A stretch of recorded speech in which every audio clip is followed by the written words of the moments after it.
Again, those instincts can come into play and affect you also. Then you have your advanced analytical system, or your neocortex. That reacts a little bit slower. Instincts are lightning fast. They get the job done. You know, it's the fight or flight that we've talked about before in other coaching. Those things happen really quick. From the neocortex, you have to think about it. You have to massage it over. You have to use your rationale, and so that takes a little bit longer. Think about this. Squirrels can outrun dogs, and they can usually avoid the dogs and not get caught. How many times you drive down the street, you see a dead squirrel because it got hit by a car? A little bit of a failure to adapt. So we're facing situations today that didn't exist in 10,000 BC. You know, that saber-toothed tiger is not jumping out of the brush trying to eat you anymore. And that's what is so difficult, is it's hidden, it's unknown, it's unseen, but it's still out there. Cybersecurity and the click. You're going to like this. Your brain and dopamine. Every time you click, you get a little shot of dopamine. It's just like when you go and you buy a lottery ticket. You're thinking, oh, hey, I just might win, $100 million, whatever. You get a little shot of dopamine, and that's the feel-good, for lack of a better term, it's the feel-good drug in your body. Causes us to want, to desire, to seek out, to search. How many of you, let me ask you this. How many of you have gone on Google to look up just one thing, and an hour later you're still on the web surfing? Guilty? Guilty, Your Honor? Yeah? That's because of the click. So the age of clicking came about with the TV remote. Now, guys, fess up. How many of you sit there at night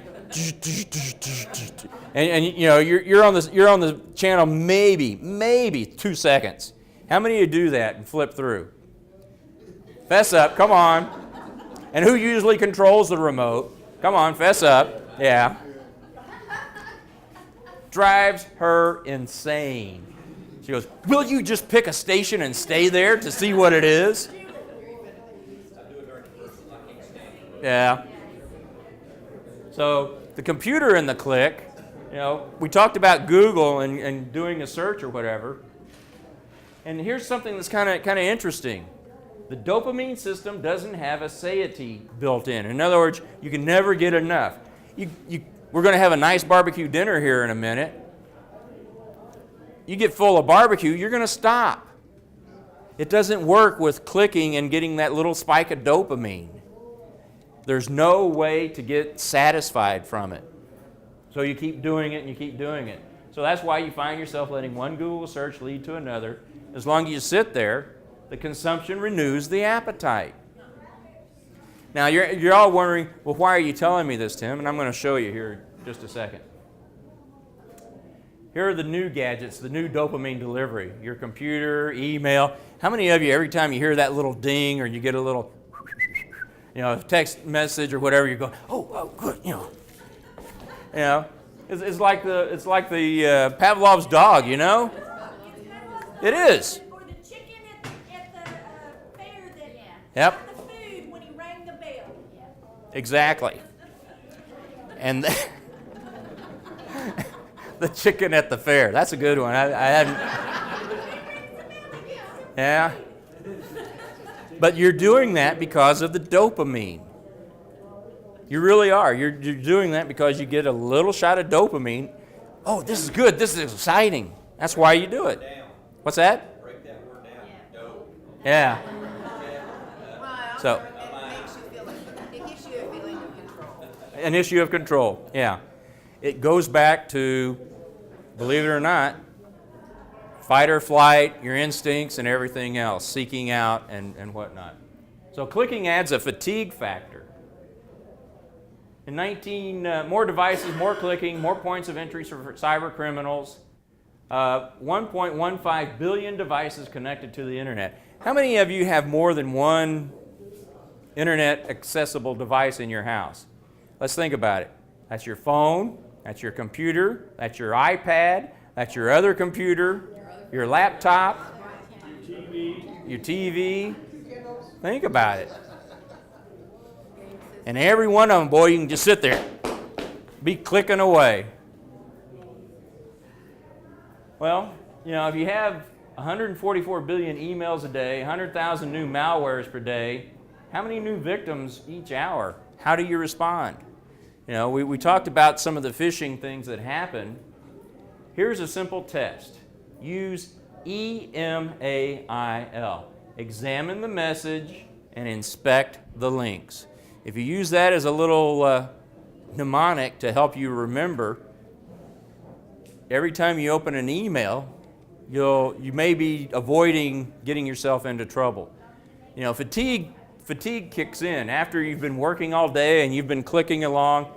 Your brain does get tired. Even though it's loving that dopamine shot, your brain gets tired. And you're more likely to make mistakes later in the day and click on something that you probably shouldn't. Simply because you've gotten into the habit of click, click, click, click, click. All right, so it's time to take action. You got all kinds of cybersecurity overlaps. We've talked about these. You know, protect your devices, update your software, have strong passwords, freeze your credit. And now the principles of savvy cybersecurity. We're going to help you build your own cyber action plan. Okay, personal info opens the doors. We had talked about this, passwords, your financials, Social Security, your digital you, credit, banks, brokerage. You have surrogates. Think, every time you go out onto Amazon, that's not really you doing the shopping. There is no Amazon store. You are actually using a surrogate to go out to Amazon to represent you to buy whatever you're buying on Amazon or eBay or QVC or whatever. So you want to make sure you protect your devices, and if you do, it takes you maybe 2 minutes. You get 5 points. It covers the threat. Principle 2, update all your software. Here again, it takes 5 minutes. You get 10 points. Covers threat number 8.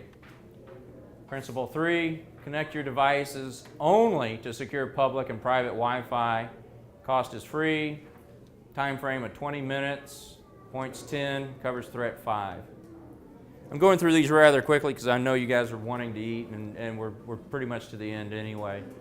Keep your password strong. It covers threat 4. Monitor all your financial transactions via instant text or email alerts. Covers 2 and 3.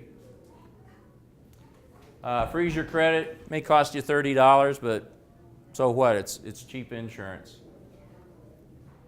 And then examine messages and inspect links. Use the email acronym. And never trust requests for personal information. Here's another 15 points. You do all that, it'll take you about an hour and give you a score of 85. Not bad, huh?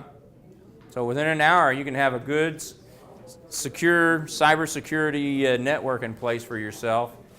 And look at your scores and be honest and say, yeah, there's a few things I can change to get me up to a higher score.